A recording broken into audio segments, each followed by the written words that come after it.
Bonjour à toutes et à tous. Alors aujourd'hui, on va voir l'essentiel en ce qui concerne la syphilis. Alors la syphilis, c'est une MST, donc c'est une maladie sexuellement transmissible qui est non immunisante. C'est-à-dire que la réinfection, elle est possible. Donc une fois qu'un patient a eu la syphilis, il n'est pas immunisé contre la syphilis et il peut la réavoir une autre fois. Donc elle est actuellement en récrudescence, heureusement, et en bactériologie, elle est due au spirochète qu'on appelle le Treponème pallidum, qui est un bacille hélicoïdal, et aux spires qui sont régulières. Donc le Treponème pallidum, c'est un bacille hélicoïdal aux spires régulières. Il appartient au genre Treponema, donc pour Treponème, qui comporte d'autres espèces pathologiques ou commensales. Il fait 5 à 15 micromètres de long et il est mis en évidence grâce à l'examen direct au microscope à fond noir ou après coloration argentique, donc soit argent, soit noir. Il n'est pas ou il est difficilement cultivable.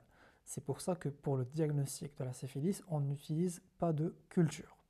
La syphilis, au cours de la grossesse, est la seule IST à risque de fœtopathie. C'est-à-dire qu'elle va toucher le fœtus et donner des fœtopathies. Et c'est la seule IST qui fait ça. Donc la transmission de la syphilis, elle est soit sexuelle, soit sanguine, donc par transfusion, ou par greffe d'organes. Elle peut être aussi verticale, c'est ce qu'on appelle la transmission materno-fœtale, et on peut aussi avoir une contamination professionnelle par contact cutanéo-muqueux direct ou par contact avec les érosions ou par les plaques fauchées que sont les plaques sur la lésion buccale.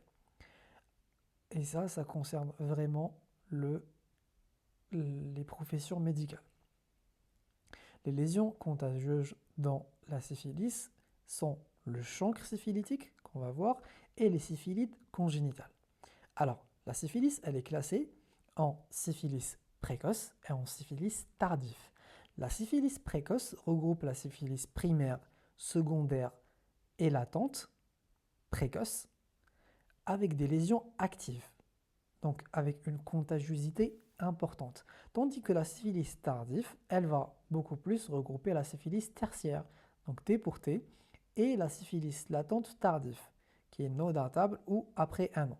Donc si c'est précoce, on va voir les trois formes de syphilis, donc primaire, secondaire et latente précoce, et avec des lésions actives, donc elle est contagieuse. Et si c'est tardif, donc ça va être la troisième forme qui est tertiaire ou tardive ou non datable. C'est-à-dire qu'on ne sait pas depuis quand le patient a la syphilis. Ok, on passe au vif du sujet. La syphilis primaire, elle est marquée. Donc qui dit syphilis primaire dit chancre plus adénopathie satellis. C'est une MST sans urétrite. Ok, donc l'incubation de la syphilis, elle est de 3 semaines en moyenne, qui peut aller de 10 à 90 jours après le comptage, et une antibiothérapie préalable allonge cette durée d'incubation. Si on va donner une antibiotique, donc l'incubation va durer plus longtemps. Ok, c'est quoi le chancre? Le chancre, c'est vraiment une exulcération, donc c'est une érosion superficielle mais qui est unique. Donc on a une seule érosion dans 2 tiers des cas qui est indolore. Donc elle est indolore mais elle est indurée. Donc c'est une ulcération qui est dure mais le fond il est propre. Donc elle va de 5 à 20 mm, donc 2 cm à peu près, et c'est pas prurigineux, les bords ils sont réguliers, la surface elle est propre et lisse, et parfois quand on zoome dans cette exulcération, on retrouve des fourmis de tréponème. Donc c'est des gros petits vers de tréponème qu'on voit dans cette lésion. Donc le siège, c'est généralement un chancre vulvaire, donc dans la vulve, et le chancre du vagin est rare. il apparaît 21 jours après le contact sexuel contaminant et il régresse souvent spontanément avec une cicatrice en 3 à 5 semaines sous traitement. Et sans traitement, donc 30% évolue vers une syphilis secondaire. La syphilis sans chancre, elle peut se voir donc après transfusion, donc pas de contact d'IST, ou après traitement par cycline pour une pathologie donnée. Ou sinon en cas de transmission verticale, donc en cas de nouveau-né, de mère syphilitique, ce sont 3 conditions où on ne voit pas de chancre au cours de la syphilis primaire. L'adénopathie satellite maintenant, parce qu'on a dit que la syphilis primaire elle est faite de chancre avec adénopathie satellite, l'adénopathie satellite apparaît 4 à 7 jours après le chancre. Donc le chancre, il apparaît, donc, comme on l'a dit, 21 jours après le contact sexuel et cicatrise en 3 à 5 semaines. Et après 4 jours, voire une semaine, apparaît ce chancre. Apparaît cette adénopathie. L'adénopathie, elle est unilatérale, donc elle est indolore aussi. Elle peut être multiple, mais d'un seul côté, parfois centrée par un ganglion volumineux, mais sans signe inflammatoire. Donc une possible atteinte amygdalienne est possible, et l'adénopathie, elle aussi, elle a tendance à la guérison spontanée en 3 à 5 semaines, donc pareil que le chancre. Le siège va dépendre de la localisation du chancre. Donc si le chancre est à gauche, l'adénopathie va aussi être à gauche parce qu'on a dit qu'elle est unilatérale. Ensuite, passons à la syphilis secondaire. La syphilis secondaire, donc après avoir eu le chancre et l'adénopathie, les tréponèmes pallidum vont disséminer par voie hématogène et vont faire une septicémie syphilitique. C'est ce qu'on appelle la syphilis secondaire. La syphilis secondaire peut survenir de manière simultanée au chancre. Donc ici, on n'a pas de symptômes généraux associés généralement à la syphilis. Alors, elle apparaît entre 6 à 8 semaines après le chancre. Donc le chancre, on a dit qu'il apparaît après 21 jours, donc 3, ici c'est le double. Donc 6 à 8 semaines après le chancre, soit 2 mois après le comptage. Donc atteint la peau et les muqueuses et elle est très contagieuse. Aucun caractère n'est constant ni spécifique et comme on a dit, il n'y a même pas de symptômes généraux. Alors les manifestations sont polymorphes, lui valent le nom de grande simulatrice. Donc tellement que les manifestations de la syphilis secondaire sont polymorphes qu'elle peut simuler plusieurs pathologies dans la médecine et c'est pour ça qu'on lui donne le nom de grande simulatrice. Les manifestations cutanées, donc on distingue 2 éruptions ou floraisons successives. On a la première qui est précoce, on appelle la première floraison. Après 45 jours, c'est les roséoles syphilitiques. Donc les roséoles syphilitiques, c'est quoi? C'est des petites macules rose pâle, peu visibles, donc elles sont vraiment peu visibles, et disséminées sur le tronc et la racine des membres. Donc sur le tronc et la racine des membres, donc au début des membres et sur le tronc, on va voir ces roséoles syphilitiques qui sont peu visibles, qui sont rose pâle, mais qui vont épargner le visage. Donc la localisation, ça va vraiment être tronc et racine des membres. Absence de signes fonctionnels, donc pas de prurite, pas de brûlure et c'est pas infiltré. Donc la sérologie, il faut savoir que la sérologie dans la syphilis secondaire, elle est toujours positive. Et la sérologie, on va voir ce que c'est. Alors, ensuite, ça c'était la première floraison, parce qu'on a dit que dans la syphilis secondaire, il y avait 2 floraisons. La deuxième floraison, c'est les syphilites papuleuses. Les syphilites papuleuses, c'est quoi? C'est des papules, là aussi, rouges mais cuivrées. Donc ils vont avoir une couleur de cuivre. Elles sont généralement acnéiformes, donc en forme d'acné, et peuvent siéger sur tout le corps, contrairement à la roséole syphilitique qui siège sur le tronc et la racine des membres, et pas sur le visage. Donc elles peuvent siéger sur tout le corps, sauf le cuir chevelu. Donc là, c'est un monsieur qui a eu la syphilite papuleuse, donc qui siège partout, sauf dans le cuir chevelu. Elles sont entourées d'une desquamation fine périlésionnelle, c'est ce qu'on appelle la collerette de Biet. C'est ça. En fait, c'est une desquamation fine, périlésionnelle, donc autour de la lésion, et c'est ça. Le sillage, ça va être le tronc, les membres, le visage, les organes génitaux externes, les plis et généralement, électivement, les régions palmo-plantaires. Donc ça va toucher beaucoup plus la plante des pieds et les paumes des mains. Les papules du menton sont acnéiformes et ça peut même donner allure de lésion séboérique dans les plis nasogéniens. Et il y a aussi un signe qui est plutôt deux signes qui vont être caractéristiques, c'est la dépilation en queue de sourcil des sourcils, donc comme le signe de l'hypothyroïdie, et des papules à cheval sur les plis palmaires. C'est pour ça que plutôt que la syphilis secondaire est appelée grande simulatrice. Alors, autre symptôme cutanéo-muqueux et phanarien, donc on peut avoir une fausse perlèche, on peut avoir une dépapillation en air de la langue en plaques, donc normalement dans la glande il y a des papilles, d'accord? Et là, la langue elle va être dépapillée, donc elle va être toute lisse. Et on peut même avoir parfois une anopécie en clairière temporo-occipitale. Donc une anopécie, des petites plaques d'alopécie un peu partout en temporo-occipital.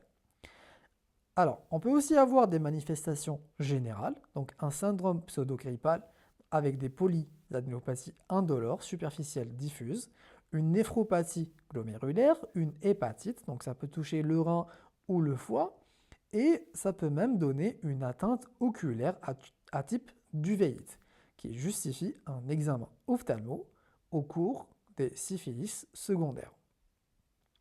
On a aussi la syphilis latente. Donc la syphilis latente, c'est vraiment une forme de syphilis qui reste asymptomatique, mais qui a une sérologie positive.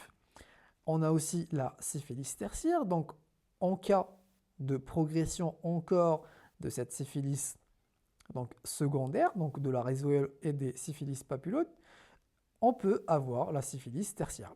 Alors la syphilis tertiaire, dans la syphilis tertiaire, il y aura une atteinte cutanéo-muqueuse, donc cutanée et muqueuse, et on va avoir une atteinte granulomateuse. Donc on va avoir des grosses gommes cutanéo-muqueuses tardifs, qui vont carrément défigurer les patients. On peut aussi avoir des atteintes plus graves, donc dans la secondaire, on avait les atteintes rénales et hépatiques, là ça va toucher le système cardiovasculaire, et le système nerveux central. C'est ce qu'on appelle la neurosyphilis, qui peut être précoce ou tardif, et elle se voit beaucoup plus dans la syphilis tertiaire et quelquefois plus rarement dans la syphilis secondaire. Les signes d'une neurosyphilis précoce, donc c'est un syndrome méningé et une uvéite. Elle se caractérise par une méningite lymphocytaire avec un VDRL positif dans le LCRL. Dans le LCR, dans le liquide céphalorachidien. On va voir ce que c'est le VDRL. Alors, une paralysie générale, donc une paralysie faciale, avec des troubles des fonctions supérieures dans la forme tardive. On a aussi le tabès tardif. Alors, c'est quoi? Avec un cil d'Argyn-Robertson. Le cil d'Argyn-Robertson, c'est une abolition du réflexe photomoteur. Donc, normalement, quand on met la lumière devant les yeux de quelqu'un, il va se passer un myosis. Donc les pupilles vont devenir toutes petites. Et par contre, on aura conservation du réflexe d'accommodation. Le réflexe d'accommodation, c'est quand on va demander au patient de suivre notre doigt et on va le mettre au milieu, donc à côté du nez, et il va suivre. Donc il a une bonne accommodation, mais un réflexe photomoteur qui est aboli. Et ça, c'est ce qu'on appelle la syphilis de la moelle. On peut aussi avoir des atteintes osseuses, hépatiques et rénales. Alors, la syphilis clinique, donc quelques formes cliniques de syphilis, on a la syphilis congénitale. La syphilis congénitale, donc comme on a dit, la syphilis c'est la seule MSC à risque de photopathie. Le risque de photopathie ici, il existe à partir du 4e mois par passage du tréponème dans le placenta. Alors, il peut donner des méningites lymphocytaires avec VDRL positif dans le LCR. Et on a aussi un cas qui est fréquent, donc une forme clinique qui va lier la syphilis et une infection par le VIH. Il faut savoir juste que le VIH ne modifie pas trop la présentation clinique ni l'histoire naturelle de la syphilis précoce. Donc l'atteinte neurologique n'est pas plus fréquente, la PL est indiquée en cas de signes neurologiques ou oculaires, donc en cas d'uvéite. Donc les indications de la PL en général, ça va être une méningite, une uvéite, des troubles du comportement, donc un type de focalisation neurologique, une NORB, donc une neuropathie rétrovulbaire, un échec thérapeutique ou des signes neurologiques. Alors le diagnostic de la syphilis, ben, c'est un diagnostic qui repose uniquement sur la clinique. Et le diagnostic biologique peut être affirmé par la mise en évidence de tréponèmes dans la sérosité obtenue par grattage du chancre. Donc on va vraiment, donc là on va affirmer le diagnostic, par quoi? Par quand on va voir les tréponèmes dans le microscope optique. Alors les méthodes, on a des méthodes directes et des méthodes indirectes que sont la sérologie. On a des méthodes directes que sont la microscopie à fond noir, donc comme ici, qui est l'examen à l'ultramicroscope avec immunofluorescence. Donc le tréponème là, il est très fluorescent. Et sur la sérosité obtenue par grattage du chancre ou sur des syphilites papuleux érosifs, on doit mettre en évidence des tréponèmes pâles. Donc la microscopie, elle est possible dans les lésions de la syphilis primaire, secondaire et congénitale. Donc là où il y a des lésions fraîches. Et aucune valeur au niveau buccal. Donc pourquoi? Parce qu'on a des spirochètes qui sont saprophytes, qui vont fausser nos résultats. Alors, les méthodes indirectes sérologiques, deux grands groupes de méthodes suivants, suivent l'origine de l'antigène utilisé. Donc, il y a deux tests qui sont obligatoires. Alors, on a les anticorps antitréponémiques qui apparaissent lors de la phase primaire, donc 20 à 40 jours après la contamination. Et les réactions sérologiques sont négatives environ en 3 mois sans traitement. Ok, on a le test tréponymique, qui est une réaction spécifique. Donc le TPHA, Treponema pallidum hémagglutination C, qui est spécifique des tréponèmes. Donc pas de la syphilis, mais des tréponèmes. Le TPHA, il se positive avant le VDRL. Et il se positive vers 8, donc J8 à J10 du chancre. Il fait partie des premiers tests à se positiver après le FTA. Le FTA, c'est le fluorescent treponeme antibody qu'on va voir, qui est le premier à se positiver. Le TPHA n'est pas un bon marqueur de l'évolutivité parce que c'est le VDRL, ni aux réponses au traitement. Il ne se négative qu'après un traitement bien conduit, mais au-delà de 6 mois, sinon on va avoir une cicatrice sérologique. Il reste faiblement positif tout au long de la vie après la guérison, donc comme signe qu'il a déjà eu la syphilis. Le test de Nelson positif détecte les anticorps immobilisants, donc il est inutile en cas de chancre. Donc il se positive après sa dispharisation. Donc c'était pour le TPHA. On a aussi le test non tréponymique, qui est une réaction de microagglutination qui met en évidence des anticorps anticardiolipidiques et les réagines. Alors, là, ensuite, on a le VDRL. Le VDRL, donc Venereal Disease Research Laboratory, qui se positive en 12 à 15 jours, donc du chancre, souvent après le TPHA.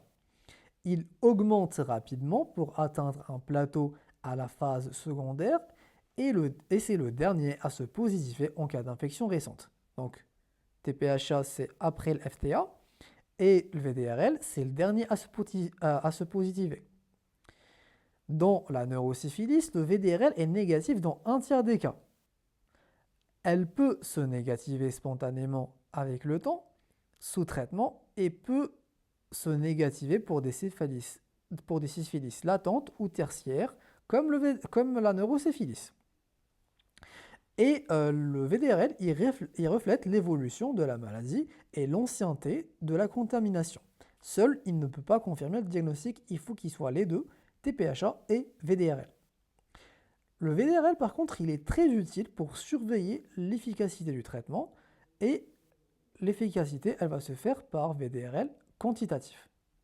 Donc, on a aussi parfois, parce qu'il faut savoir que la sérologie positive, c'est un TPHA positif et un VDRL négatif. On a parfois l'inverse, donc c'est ce qu'on appelle une sérologie faussement positive de la syphilis. Donc, la sérologie faussement positive, elle se voit dans le lupus, dans les infections, donc les autres infections, que ce soit bactériennes, virales ou parasitaires, dans la lèpre, en cas de SAPL, et les autres infections, ça va être borréliose, VIH, tuberculose, paludisme, donc lupus, mononucléose infectieuse, sclérodermie, et même en cas de grossesse, de cancer ou de toxicomanie. On a aussi l'FTA. Alors l'FTA ABS, il va se positiver vers J5. Donc J5 pour FTA, encore 5 pour TPHA, et encore 5 pour VDRL pour arriver à 15, 5, 10 et 15 jours. Elle est indiquée au tout début du chancre, donc si TPHA et VDRL négatifs, on peut doser la FTA. Elle permet un diagnostic sérologique chez le nouveau-né en cas de suspicion de transmission pendant la grossesse. Et il faut savoir que le Treponema pallidum, il est utilisé comme antigène dans le TPHA, dans l'FTA et dans le test de linceul, et pas dans la VDRL.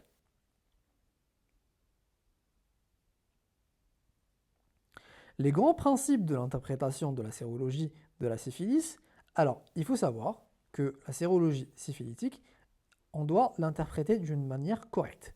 Alors au stade primaire, le diagnostic de certitude repose sur la recherche de Treponema pallidum au microscope à fond noir, qui va être positif dans 30 à 50% des cas.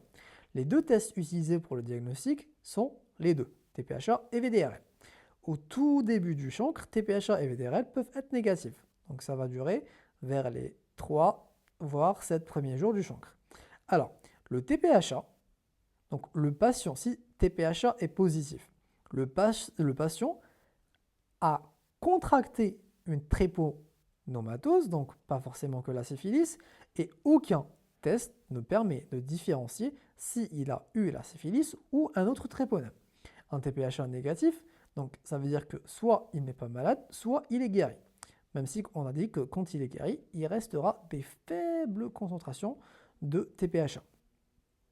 Alors, un TPHA positif, FTA positif, VDRL négatif, donc ça peut soit signer une syphilis débutante, une syphilis qui est guérie, une neurosyphilis ou tertiaire très ancienne, donc tardif, une cicatrice sérologique d'une syphilis traitée, ou sinon des séquelles sérologiques de tréponematose non vénérienne. Donc si c'est TPHA négatif, VDRL négatif, donc on est vraiment vers une syphilis débutante, et si c'est un taux de TPHA qui est vraiment très élevé, là on doit penser à une syphilis secondaire. Alors, il faut savoir aussi qu'au stade secondaire, VDRL et TPHA sont toujours positifs et c'est l'examen le plus fiable à demander. Un VDRL positif isolé n'est pas synonyme de syphilis comme on l'a dit. La surveillance sérologique après traitement repose sur un VDRL quantitatif seul. Alors, comme traitement de cette syphilis, alors on avait dit qu'il y avait plusieurs formes. Alors, pour la syphilis précoce, donc pour la première syphilis, donc première et secondaire, on peut donner une seule injection en IM de benzatine pénigée, donc c'est l'extensiline, de 2,4 millions d'unités pendant 10 jours. Donc 10 jours, une seule injection pour les syphilis primaires et secondaires. Surveillance VDRL à 6, 12 et 24 mois. On peut aussi donner de la doxy ou de la tétracycline, donc 2 cyclines, pendant 2 semaines en cas d'allergie à la pénicilline. On peut aussi proposer une désensibilisation à la pénicilline en cas d'allergie, donc à la pénicilline, ou en cas de contre-indication au cycline. Donc par exemple en cas de VIH ou en cas de grossesse. Donc si les deux sont contre-indiqués, on peut proposer une désensibilisation, c'est-à-dire qu'on va donner des petites doses de benzazépine pour désensibiliser le patient à cette allergie ou à cette contre-indication. En cas de suspicion clinique, donc on peut injecter de la extensiline qui se justifie même avant d'avoir le résultat de la TPHA et VDRL. Donc on va donner un traitement même sans avoir la confirmation diagnostique parce qu'il faut agir au plus vite pour éviter la progression de la syphilis. En cas de syphilis tardif, là maintenant, on peut donner 3 injections, donc pareil, de extensiline, mais à 1 semaine d'intervalle. Donc, en cas de neurosyphilis, on donne de la pénigée seule en IV pendant 14 à 21 jours. Une uvéite, elle aussi, donc elle se traite comme la neurosyphilis, donc par pénigée pendant 14 à 21 jours. Alors pour la femme enceinte, le traitement il est identique. La femme enceinte, c'est les cyclines qui vont être contre-indiquées chez elle et pas la pénigée. Donc pour un même stade, la maladie, donc on doit donner, pour le même stade, on doit donner la pénigée, soit avec 3 injections, soit avec une seule. Les cyclines sont contre-indiquées, donc si allergie, on peut donner de l'érythromycine ou proposer une désensibilisation. Un suivi clinico-biologique mensuel est obligatoire avec des échographies à la recherche de photopathie et un dépistage et un traitement du partenaire. La corticothérapie de courte durée peut être indiquée chez la femme enceinte et chez les personnes âgées en prévention de la réaction d'Alzheimer. Alors la réaction d'Alzheimer, c'est quoi? C'est une exacerbation des symptômes en tout début du traitement. Donc, au début du traitement, au lieu d'avoir une réponse, on va exacerber les symptômes pour ensuite les diminuer. C'est comme si on allait ressortir tout le trépopallidum qui est caché et qui va émerger et faire beaucoup de symptômes. Alors, la syphilis du sujet VIH séropositif, donc le traitement standard par pénicilline est le même chez les sujets séronégatifs pour le VIH. Donc, un traitement d'emblée du partenaire s'il y a rapport sexuel il y a 2 semaines et un contrôle du VDRL à 6 mois. Et on dit que la circoncision masculine en prévention du VIH et de certaines IST est préconisée par l'OMS. Alors, suivi et réponse thérapeutique, donc titre du VRL doit être divisé par 4 à 3 mois et par 16 à 6 mois, donc 4 avec 3 et 16 avec 6. Un VDRL doit être négatif 1 an après le traitement d'une syphilis primaire et 2 ans après le traitement d'une syphilis secondaire. Donc VDRL 1 an pour primaire, 2 ans pour secondaire qui doit être négatif.